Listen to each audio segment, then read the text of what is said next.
Alors, bonjour à tous. On a un cas aujourd'hui d'un patient d'une soixantaine d'années qui a déjà été pris en charge sur le plan écho-endoscopique. C'est un monsieur chez qui a été découvert de manière fortuite sur des très légères perturbations du bilan hépatique, une dilatation bicanalaire, du Wirsung et du cholédoque assez significative, pour lequel il y a eu plusieurs imageries en coupe et une écho-endoscopie il y a quelques semaines où a été retrouvée une lésion ampulaire. Aujourd'hui, le patient est devenu jaune, il a 250 de Billy, et donc on va être vraisemblablement amené à le drainer.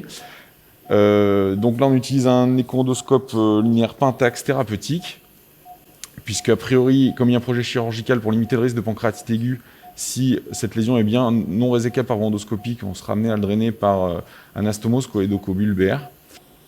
Donc là, on est sur l'ampoule, hein, qu'on devine bien. On voit les limites de la musculeuse duodénale. Ici, là où est la flèche, hein, l'ampoule passe, on devine même les canaux à l'intérieur.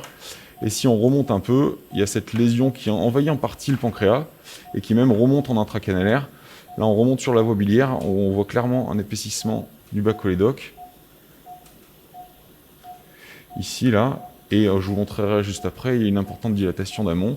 C'est pareil, le Wirsung, on a l'impression qu'il y a un envahissement intracanalaire ici aussi, avec le Wirsung qui est dilaté en amont. Donc, ce qu'on peut d'ores et déjà dire, c'est que je suis assez d'accord avec les gens qui ont fait l'exploration auparavant. Cette lésion, elle n'est pas résécable endoscopiquement et elle a l'air dégénérée. Donc, vous voyez que la voie biliaire est très très dilatée. Donc la voie biliaire est là, on voit la même zone qu'on regardait, mais par voie transbulbaire. On devine la lésion ampulaire et la voie biliaire qui est là. On va se mettre le plus proche possible du passage rétropancréatique pour pas que ça gêne une éventuelle chirurgie. Vous voyez qu'on est, je l'écrase un peu, mais on est au moins à 19 mm de ventax. Donc pour ce qui est de la position du malade, là le patient pour l'exploration était en décubitus latéral gauche. Ça nous arrive assez fréquemment quand on n'est pas extrêmement bien placé de les mettre en décubitus dorsal. Bon là en l'occurrence, la voie biliaire est tellement large que on est a priori bien placé, quelle que soit la position du malade. Couissage. Là, on descend vers l'axe pancréatique en rotation horaire. L'obstacle est là. On va se le mettre ici. Donc on utilise un courant de section pur, tout en tente échographique. On voit très bien ce qu'on fait. On libère la gaine pour s'assurer de la mobilité. Allez, c'est parti. Voilà, on est rentré très facilement. On pousse la gaine jusqu'au bout. Verrouille la gaine pour pas qu'elle bouge. Libération de la collerette distale. On va la débrancher. Tiens, je te rends ça, s'il te plaît.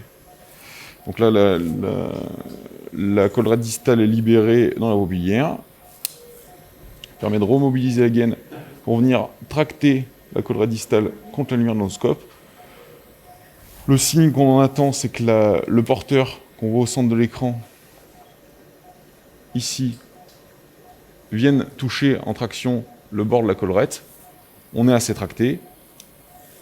On libère la collerette distale dans le canal opérateur. On retire la gaine. Ça me permet, en faisant de la rotation horaire,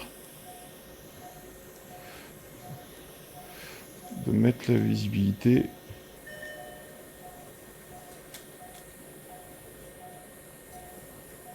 Voilà. On repousse un peu l'axios et tout de suite sur le plan échographique, on confirme la bonne position. Alors déjà sur le plan échographique, puis même sur le plan endoscopique. On va aspirer. Attends, je vais te donner l'axios. Et donc l'axios est en place. Bon, en l'occurrence, c'est un cas relativement facile. Mais ça se passe tout le temps comme ça, en quelques secondes, si la voie biliaire fait au moins 15 mm. Et bien allez, c'est bien, on a fini. Hein.